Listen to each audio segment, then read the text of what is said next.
Hi everyone, it's Kasia from Tarot Map, and today I would like to show you the two decks which can help you study Vedic Astrology. I'm talking about the Vedic Astrology Oracle and Vedic Astrology Study deck.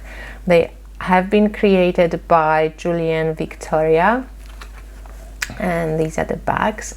They come from Kickstarter, from Game Crafter, so they both arrive in, the typical Game Crafter boxes. I actually really love the quotation that she chose. There is no difference in souls, only the ideas about ourselves that we wear, by Iyengar. And Julianne Victoria, you may know her on Instagram. She is through the Peacock's Eyes. She's got the blog peacockseyes.com and her website juliannevictoria.com, on YouTube also as Julianne Victoria, all through the Peacock's Eyes.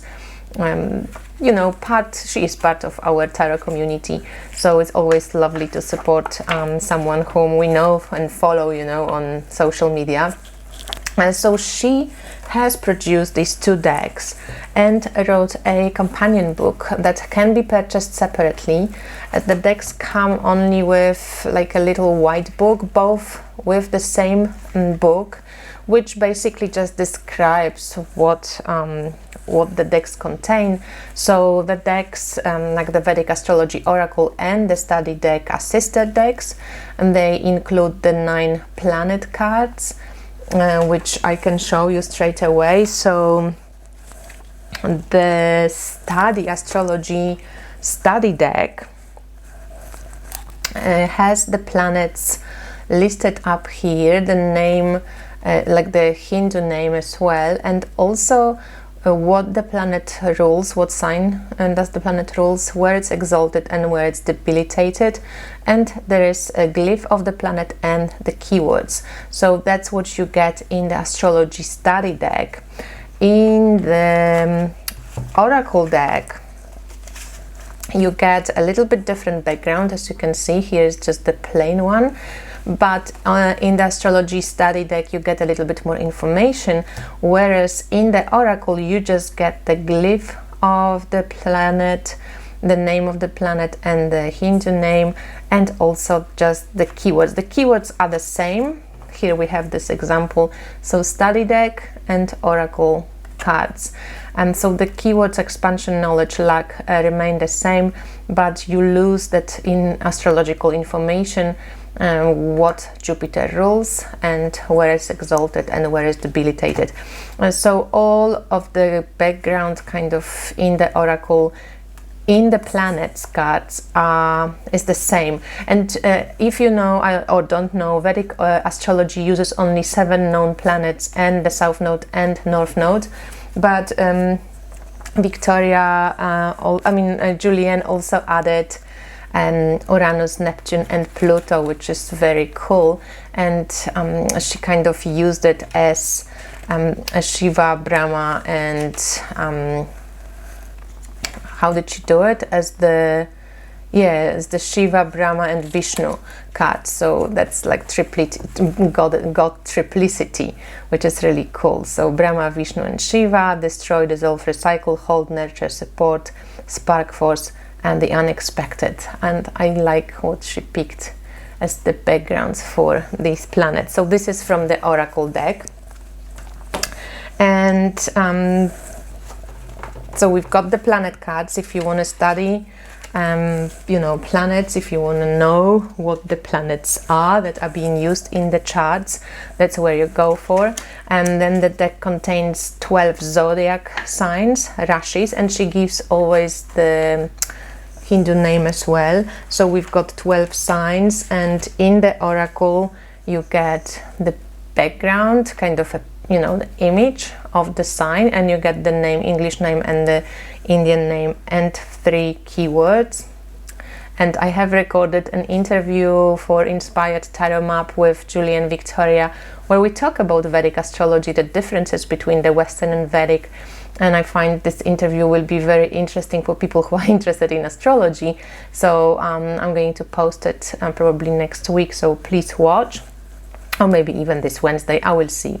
I will definitely advertise it. So this is the oracle with the 12 signs, and here we have the 12 signs in the astrology study deck, where you get kind of the same. So you know, in the oracle cards you don't get the astrological symbol, you get the image, whereas in the astrology study deck you get the name of the sign in both languages, what planet it's ruled by, its fixed air sign symbol, its picture, humanitarian. So you know, and you get the sigil also, of course, because that's what you're learning.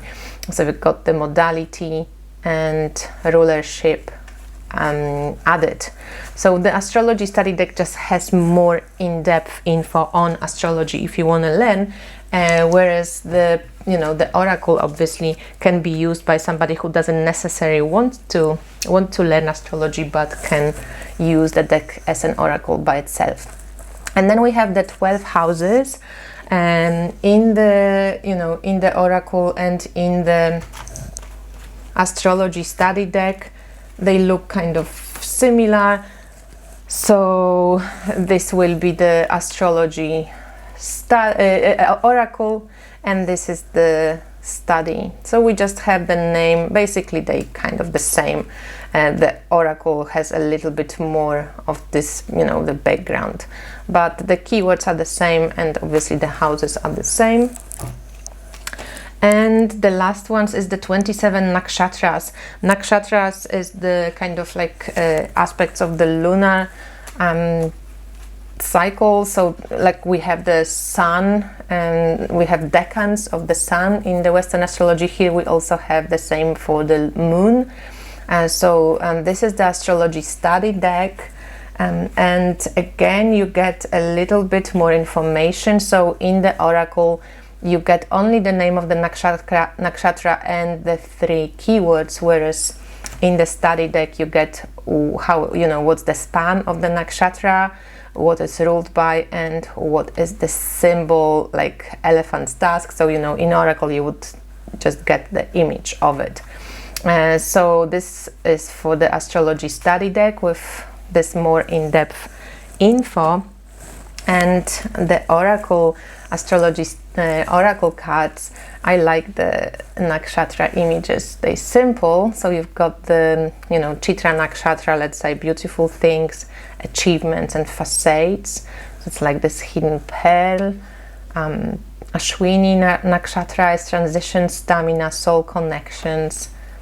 Anuradha, fortune, happiness, spiritual friend, and so on. So you get I'm going to maybe bring them a little bit closer so that you can see, and I show you all the nakshatra cards because they're all different. So the oracle cards can definitely be used just by themselves as an oracle deck, even if you don't want to learn astrology, because they all have the keywords which you can use. At the same time, it is a tiny little, introduction into astrological wisdom, even if you don't want to go into depths of astrology. Just this little bit that you can, that the 7th house is about marriage, relationship, partnerships, and so on, and that, like, let's say that the Taurus or Aries in astrology is about ambition, passion, and idealism. You can connect the cards, and they work quite cool together. So these 2 decks can be, bought together. Probably if I didn't want to study too much in depth, I would prefer the oracle, just because it has a little bit more of, the visual kind of aspect added to it. But if you want to learn more about Vedic astrology, then probably I would get both, or just the astrology deck itself. And she tells you how you can use the cards. They can be used as the flashcards, and you can map out, like with Patrick's deck or with Carney's deck, and you can map out your chart. And here you have also in the little white book a little bit of a few examples of the spreads. So yeah, that can be also found in the little book. And the companion book, which I highly recommend if you want to learn astrology a little bit more, if you want to study a little bit more. She wrote this book, and this is the second expanded edition, and it's very cool. It's a great book for an introduction if you want to, you know, just grasp a sense of what Vedic astrology is. And she describes just tiny little bit introduction, you know. If you want to go deeper, of course you can. This is just to spark your interest and to give you a sense of how you even would go about reading a Vedic chart. So you get the 9 planets, you get the 12 zodiac signs, you get the houses, and then 27 lunar mansions, it's called, the Nakshatras, and then the basics of interpreting a chart, so the ascendant, physiological associations, planetary rulership, strengths, transits, aspects, so, you know, just a few bits and pieces. So I loved how she kind of divided what the sidereal and Western astrology is kind of separated by, or what the difference is. So she says that sidereal zodiac is based on the positions and movement of the planets against the backdrop of the moving zodiac constellations, which shift about 1 degree retrograde every 72 years. Because the shifting of the background of stars is taken into consideration, the astrological placement of planets in Vedic astrology matches what we would see when looking through a telescope. The Vedic astrology matches astronomy. So the sidereal zodiac is based on the positions and movement of the planets against the constellations, whereas the Western astrology, a valid system in itself, is based on what we call the tropical zodiac and the seasons, in which the constellations of the zodiac are fixed in place. For example, in Western astrology, the zodiac sign of Aries, when the sun enters Aries, always begins at the vernal or spring equinox in Northern Hemisphere, whereas in Vedic astrology, the sun currently enters Aries about 25 days earlier. And the Western astrology doesn't really match what we see in the skies anymore, because it didn't take the earth wobble into consideration, but it's still a valid system because spring is always in spring, and, you know, the winter always comes when there is winter. So it's based on the tropical zodiac and on the seasons. And I really loved how she just simply explained that. And also the lunar zodiac in Vedic astrology with this nakshatras, it's very interesting and important. So she describes the planets, she describes the signs and the modalities. She writes a little bit more about each of the sign here and what would ascendant, moon and sun kind of mean, you know, in those signs. So for somebody who just starts, it's just the introduction into it. The 12 houses, so that's how astrological chart looks in Vedic astrology. You go 1, 2, 3, 4, 5, 6, 7, 8, 9, 10. So it's square or rectangular, and yeah, she just goes, you know, into a little description of how you can use the information that she provided before into putting it into the chart. So then she goes through 27 nakshatras, so each one is described, where it spans. So you would get this book if you want to study. You could even get this book and, for example, Oracle, and the Vedic astrology oracle, if you prefer the pictures, because you will get all the information that's kind of later on the astrology study deck in the book, if this is something, you know, if you're more visual like myself. So after the nakshatras, she goes into the basics for interpreting the birth chart and deeper look at karma. So there's, you know, it's a very kind of evolutionary astrology, Vedic astrology. There's a lot to go with. I think she had to pick, you know, a certain amount, and then you have an example also of a few charts and few interpretations of famous people. So I think this book for the beginners who want to just see what the Vedic astrology is about is really cool. So this is what I wanted to show you today, Shedding Light of Jyotisha by Julianne Victoria, the oracle and the study deck. So you can take a look if this is anything you would like to get for yourself.